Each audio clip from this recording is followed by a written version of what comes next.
செயலாளர், நாடாளுமன்ற குழுவினுடைய தலைவர், என்னுடைய அருமை தங்கை கனிமொழி கருணாநிதி அவர்களை, முன்னிலையற்றுள்ள முதன்மை செயலாளர், மாண்புமிகு அமைச்சர் ஆற்றல் மிகு நேரு அவர்களை, துணை முதலமைச்சர் தம்பி உதயநிதி ஸ்டாலின் அவர்களை, மாண்புமிகு அமைச்சர் பெருமக்களை, தலைமை கழகத்தினுடைய நிர்வாகிகளை, துணை பொதுச் செயலாளர்கள் பொன்முடி அவர்களை, ராசா அவர்களை, மூப்பே சாமிநாதன் அவர்களை,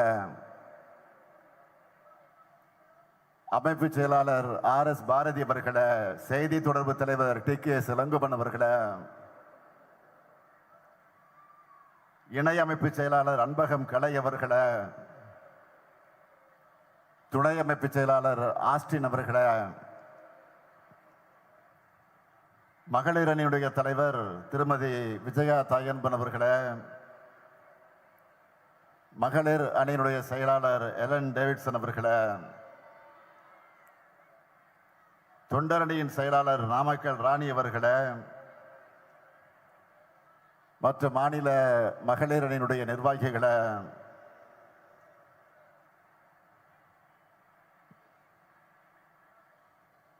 கழகத்தினுடைய ஆற்றல் மிகு மாவட்ட கழகத்தின் செயலாளர்களை,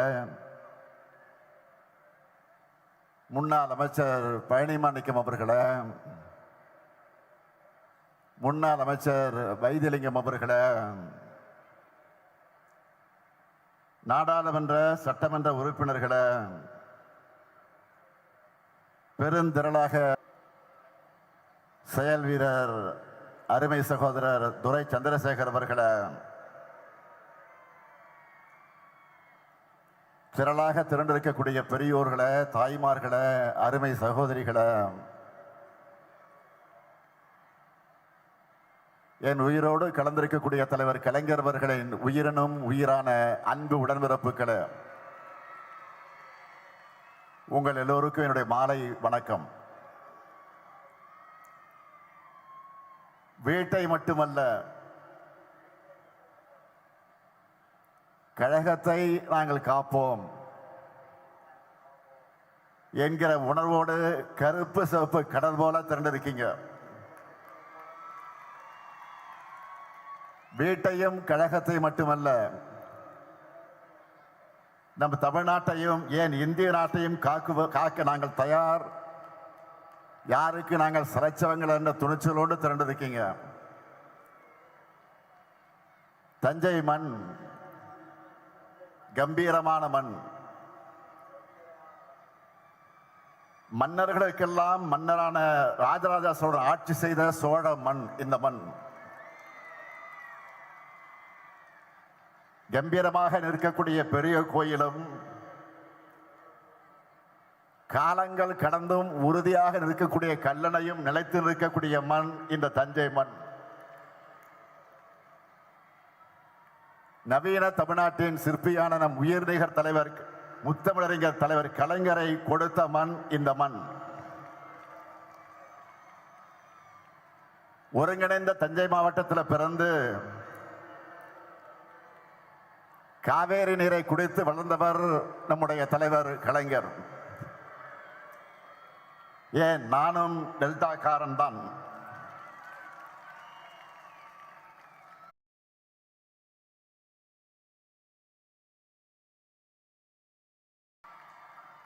கழக பணிகளை தான் இந்த அமைதி. உரிமை குரல் எழுப்ப வேண்டிய நேரத்தில் கர்ஜனை மொழியா மாறி போராடுவார். அதுதான் கனிமொழி. அவருக்கு என்னுடைய பாராட்டுக்கள், வாழ்த்துக்கள். அதேபோல மண்டலத்தினுடைய பொறுப்பு அமைச்சர், முதன்மை செயலாளர், என்னுடைய அருமை சகோதரர், திருச்சி தந்த தீரர் KN நேரு, கழகத்தை வளர்க்கிறதுல, எழுச்சி மிகு மாநாடுகளை நடத்துறதுல, மக்களை திரட்டுறதுல அசகாய சூரர் அவர். அவருக்கும் மகளிரனுடைய நிர்வாகிகளுக்கும் மாவட்ட கழகத்தின் செயலாளர்களுக்கும் கழக முன்னணியினருக்கும் என்னுடைய நெஞ்சார்ந்த பாராட்டுக்கள், வாழ்த்துக்கள். பல்லடத்தில் தீபமாய் ஒளிர்ந்த இந்த வெல்லும் தமிழ் பெண்கள் மாநாடு இப்ப தஞ்சையில தகன்னு மின்னுது. தஞ்சை என்பது திராவிட இயக்கத்தினுடைய கோட்டை. வெல்லும் தமிழ் பெண்களை கழகத்தை காக்க வேண்டிய கடமை, தமிழ்நாட்டை வளர்க்க வேண்டிய கடமை உங்களுக்கு தான் நிறைய இருக்கு. சாதி ஆதிக்க ஒழிப்பு மட்டுமே திராவிட இயக்கத்தினுடைய அடிப்படை நோக்கம் இல்லை. பெண் விடுதலையும் தான் நம்முடைய அடிப்படை. சாதியால் உயர்வு தாழ்வு இல்லை என்பதற்காகவும் ஆண் உயர்ந்தவன் பெண் தாழ்ந்தவர் என்று நினைப்பதும் நடத்துவதும் தவறானது என்பதை உணர்த்துவதற்காகத்தான் உருவாக்கப்பட்ட இயக்கம் நம்முடைய திராவிட இயக்கம். சூத்திரர்களைப் போல பெண்களும் இழிவானவர்களும் ஒடுக்கப்பட்ட காலத்தில் இந்த இருவருடைய விடுதலைக்காகவும் வாழ்நாளெல்லாம் உழைச்சார் தந்தை பெரியார். திராவிட இயக்கத்தோட தாய் அமைப்பான நீதி கட்சி ஆட்சியிலே தான் பெண்களுக்கு முதலாக வாக்குரிமை தரப்பட்டுச்சு.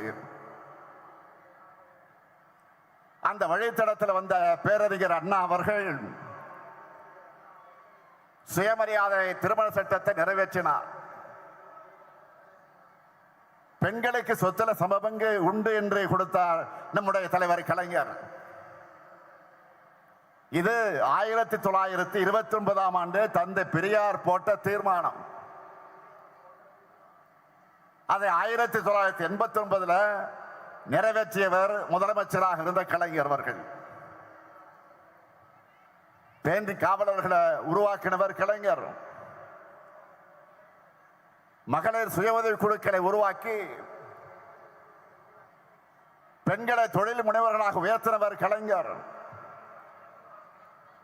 உள்ளாட்சி அமைப்புகள் இடஒதுக்கீட்டை கொடுத்தார்.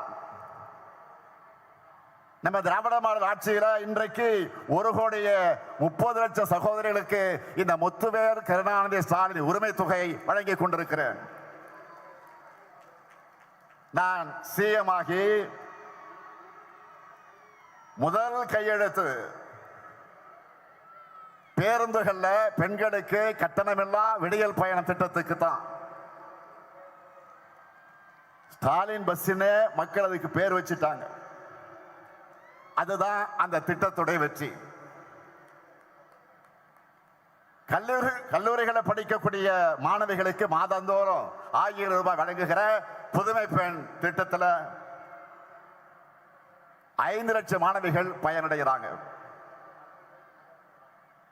கொரோனா கால இன்னல்களில் இருந்து மகளிர் சுயஉதவி குழுவினரை காத்திட்ட கூட்டுறவு சங்கங்கள் மூலமாக அவங்களுக்கு வழங்கப்பட்ட 2674 கோடி ரூபாய் கடனை தள்ளுபடி செஞ்சுட்டு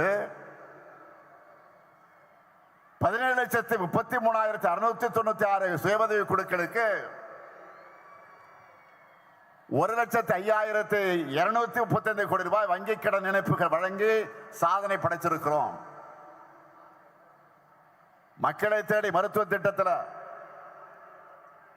மகளிர் சுயஉதவி குழுவினரை ஈடுபடுத்துறது மூலமா அவங்கள தன்னலமற்ற சேவைக்கு அங்கீகாரம் பெற்று தந்திருக்கிறோம்.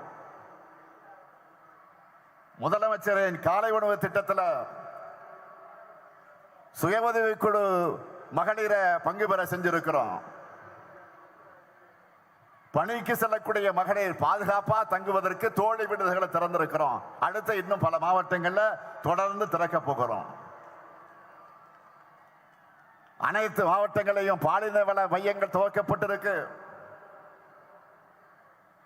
இந்த மையங்கள் மூலமா குழந்தை திருமணம், குழந்தை பாலியல் வன்கொடுமை மற்றும் குடும்ப வன்முறை உள்ளிட்ட பிரச்சனைகளுக்கு தீர்வு காணுகிறோம். உள்ளாட்சியில மகளிர் அதிகாரமிக்கவர்களாக வர வேண்டும் என்று 50 விழுக்காடு ஒதுக்கீடு வழங்கி இருக்கிறோம். ஜெயிச்ச பெண்கள்ல 70 விழுக்காட்டுக்கு மேற்பட்டவர்கள் சுய உதவிக்குழு மகளிர் தான். அதுல எனக்கு உள்ளபடியே மகிழ்ச்சி. இப்படி பெண்ணுரிமைக்கான ஆட்சியா, பெண்கள் கேட்காமலேயே அவங்களுடைய தேவைகளை நிறைவேற்றுகிற ஆட்சி தான் நம்முடைய திராவிட மாடல் ஆட்சி. நான் செல்லும் இடமெல்லாம் கூடுகிற மக்கள்ல அதிகம் இருப்பது மகளிர் தான். அது மட்டுமல்ல, அவங்க முகத்தில் தெரியக்கூடிய மகிழ்ச்சி, அதில் நான் மகிழ்ச்சி அடைகிறேன். ஆட்சியை பற்றி கேட்கும் போது ஒவ்வொருத்தரும் சொல்றாங்களே, உரிமை தொகை ரொம்ப பயனுள்ளதாக இருக்கு, தினமும் ஸ்டாலின் பஸ்ல தான் வேலைக்கு போறேன், புதுமை பெண்ல 1000 ரூபாய் வர்ற காரணத்தினால வீட்டுல காலேஜுக்கு என்ன அனுப்புறாங்க. இப்படி அவங்க சொல்லும் போது எனக்கு மனநிறைவா இருக்கு. இதுக்காகத்தான் ஆட்சிக்கு வந்தேன்னு நினைச்சு உண்மையிலே நான் பெருமையாக அடைந்து கொண்டிருக்கிறேன். இந்த 5 ஆண்டுல ஒவ்வொரு குடும்பமும் பயன்பெறக்கூடிய வகையிலே பல்வேறு நல திட்டங்களை நம்ம அரசு செயல்படுத்திக் கொண்டிருக்கிறது. இங்க குறிப்பிட்டு சொன்னார்களே, இதையெல்லாம் வீடு வீடாக போய் பரப்புரை செய்யக்கூடிய பெரிய கடமையை பெண்களான உங்களை நம்பித்தான் ஒப்படைச்சிருக்கிறேன். வீட்டோட வாசல் வரைதான் ஆண்களால போக முடியும். ஆனா நீங்க நினைச்சா ஹாலுக்கு போகலாம், கிச்சனுக்கு போகலாம், ஏன் அந்த வீட்டு பெண்மணியோட மனசுக்குள்ளேயே நுழைய முடியும். நீங்க அதுதான் மகளிருக்கு இருக்கக்கூடிய பவர். மகளிர் தான் எப்பவும் பவர் ஹவுஸ். மகளிர் குழுவினரோட பயணம் ஒவ்வொரு பாகத்திலும் பிப்ரவரி 1 முதல் மார்ச் 8 வரை மகளிர் தினம் வரை நடக்க போகுது. அதுக்கு நீங்க எல்லாம் தயாராகிட்டீங்களா?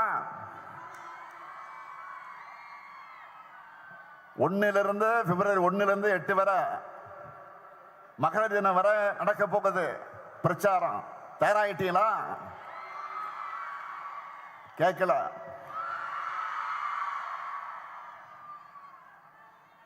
அடுத்து தமிழ்நாட்டை தலைகுனிய விடமாட்டோம்னு தொகுதிகள் தோறும் பிப்ரவரி 28 வரைக்கும் பொதுக்கூட்டங்கள் நடக்க போகுது. இளைஞர் அணியினரும் பிப்ரவரி 7ஆம் நாள் விருதுநகர்ல தென்மண்டல இளைஞர் அணி நிர்வாகிகள் சந்திப்புக்கு நடத்துவதற்கு அவங்க ஆயத்தமாகிட்டாங்க.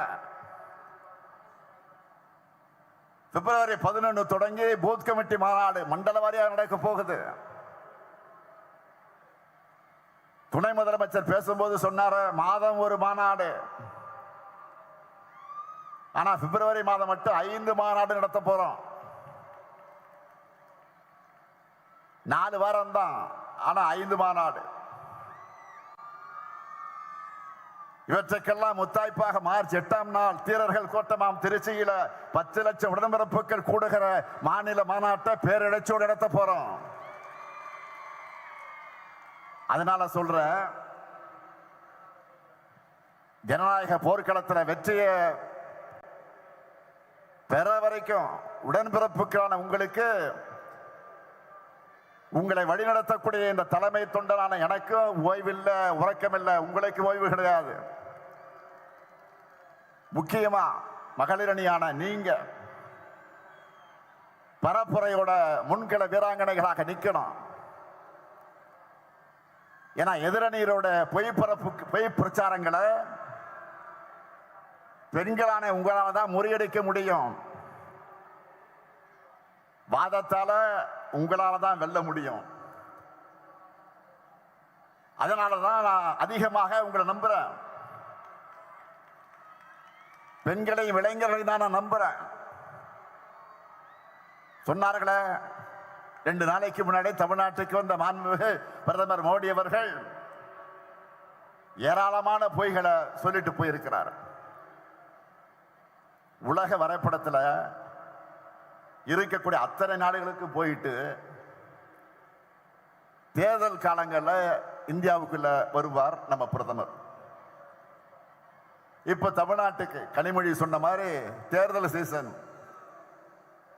இங்கே வந்தார், இனியும் வருவார்.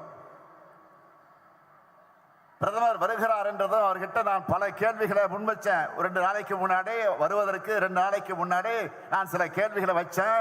அதை நீங்க தொலைக்காட்சியில பார்த்திருப்பீங்க, ஊடகங்களை பார்த்திருப்பீங்க, பத்திரிகையில படிச்சிருப்பீங்க. ஆனா அவர் எதற்கும் பதில் சொல்லாம வழக்கம் போல பழைய கண்டென்ட்டையே பேசிட்டு நமக்கு புது கண்டென்ட்டை கொடுத்துட்டு போயிருக்கிறார். தமிழ்நாட்டில் பெண்களுக்கு பாதுகாப்பு இல்லை என்ற ஒரு அபாண்டமான பொய்ய சொல்லிட்டு போயிருக்காரு. பெண்களான நீங்க சொல்லுங்க, தமிழ்நாட்டில் பெண்களுக்கு பாதுகாப்பு இல்லையா? தமிழ்நாட்டில் பெண்களுக்கு பாதுகாப்பு இல்லையா? எப்படி கூச்சம் இல்லாமல் போய் பேசுறார் பாருங்க. நாட்டில் இப்ப என்ன நடந்துகிட்டு இருக்கு? பாஜக ஆளக்கூடிய மாநிலங்கள்ல குறிப்பா பாஜகவினரால் பெண்கள் படும் தொல்லைகள்னு எல்லாத்தையும் தெரிஞ்சுக்கிட்டு தமிழ்நாட்டு மேல அவதூறு பரப்ப பிளைட்ல வந்துட்டு போயிருக்காரு. மாண்புமிகு பிரதமர் அவர்களே,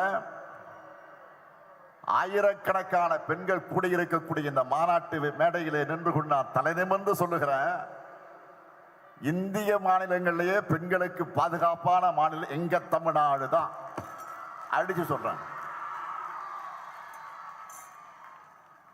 இங்கதான் அதிகமான பெண்கள் வேலைக்கு போறாங்க. அண்மையில் அவதார் என்ற குழுமம் இந்தியாவில் பெண்களுக்கான பாதுகாப்பு, ஆரோக்கியம், கல்வி முதலான சமூக காரணிகளை சிறந்து விளங்குகிற நகரங்களோட பட்டியலை வெளியிட்டு இருக்கிறாங்க. 125 நகரங்கள் கொண்ட இந்த பட்டியலில் முதல் 25 நகரங்கள்ல சென்னை, கோவை, திருச்சி, மதுரை, சேலம், வேலூர், ஈரோடு ஆக 7 நகரங்கள் இருந்துச்சு. இதெல்லாம் உங்களுக்கு தெரியுமா? மாண்புமிகு பிரதமர் அவர்களே, மணிப்பூரை மறந்துட்டீங்களா? 2023 மே மாதம் எரிய தொடங்கின மணிப்பூர்ல இதுவரைக்கும் அரசு கணக்குப்படி பாத்தீங்கன்னா 260 பேர் கொல்லப்பட்டிருக்கிறாங்க. ஒருவர் இருவர் அல்ல, 260 பேர் கொல்லப்பட்டிருக்கிறாங்க.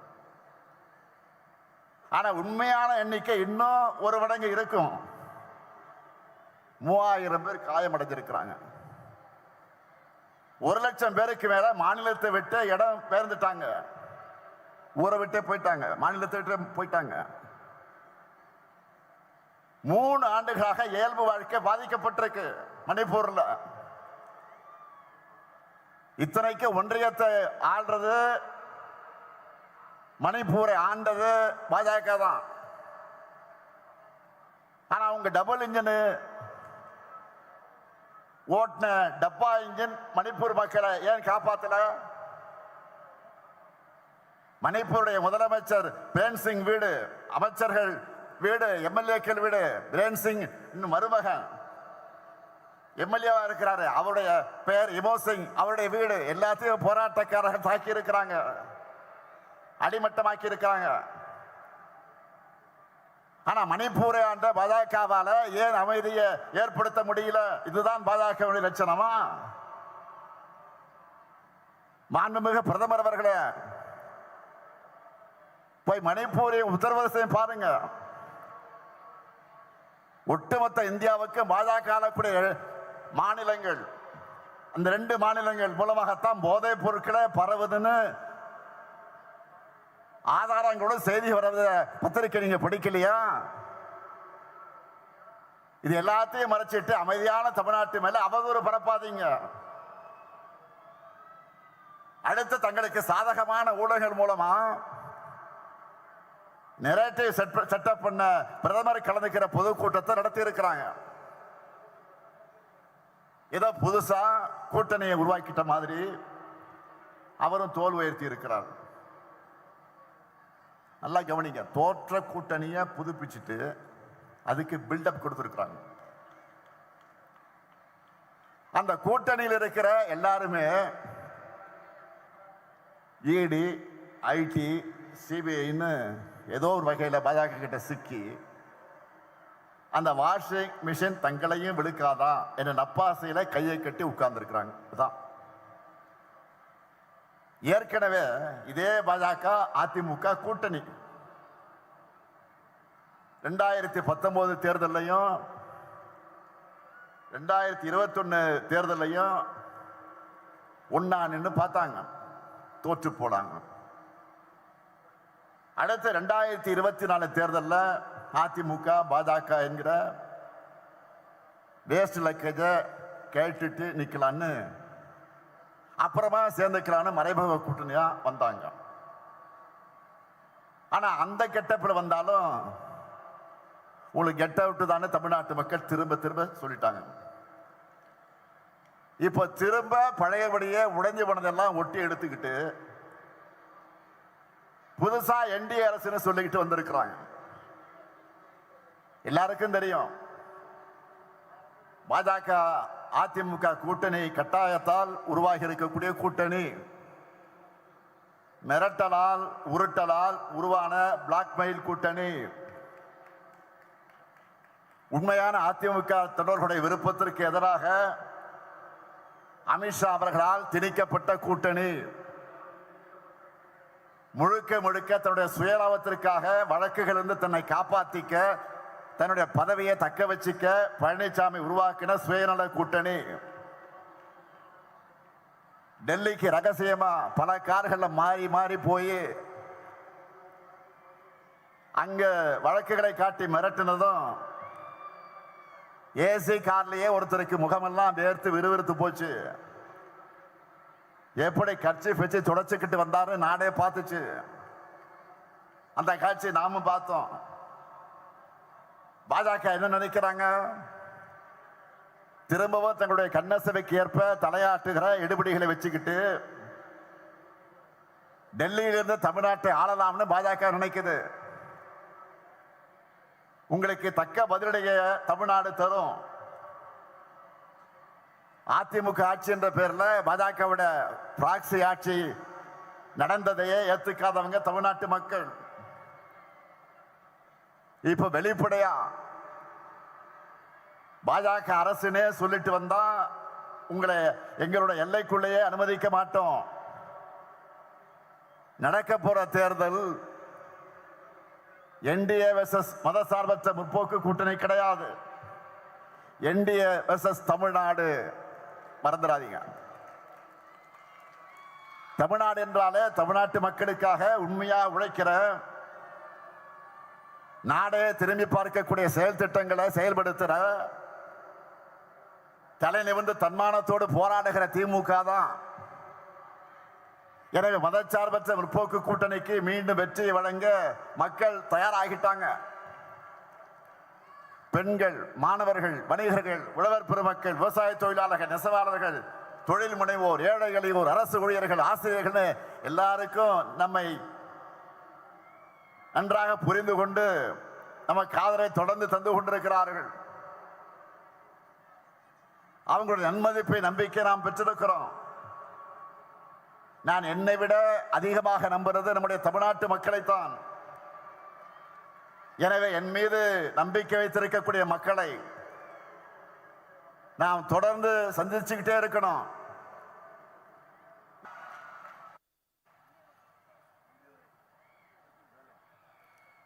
வரலாற்று சிறப்புமிக்க இந்த டெல்டா மண்டல மாநாட்டின் நிறைவாக தஞ்சை மத்திய மாவட்ட செயலாளர் அண்ணன் ஜுரை சந்திரசேகர் அவர்கள் நன்றியுரையாற்றுவார்கள். மாண்புமிகு இந்த மண்டல மாநாட்டை, டெல்டா மண்டல மாநாட்டை நடத்த அனுமதி தந்த மாண்புமிகு தமிழ்நாட்டினுடைய முதலமைச்சர், கழகத்தினுடைய தலைவர் அவர்களுக்கும், மாண்புமிகு தமிழ்நாட்டினுடைய துணை முதலமைச்சர் அவர்களுக்கும், கழகத்தினுடைய இளைஞர் மகளிர் அணி தலைவர், மாநிலங்களவை குழு தலைவர், மரியாதைக்குரிய நாடாளுமன்ற உறுப்பினர் அவர்களுக்கும், வருகை வந்திருக்கின்ற கழக துணை பொதுச் செயலாளர்கள், முதன்மை செயலாளர், நம்முடைய தலைமை கழக செயலாளர்கள், மாவட்ட கழக செயலாளர்கள், சட்டமன்ற உறுப்பினர்கள், மாண்புமிகு அமைச்சர் பெருமக்கள் அனைவருக்கும், வருகை புரிந்திருக்கின்ற அனைவருக்கும் நெஞ்சார்ந்த நன்றியை தெரிவித்துக் கொள்கின்றேன். நன்றி, வணக்கம்.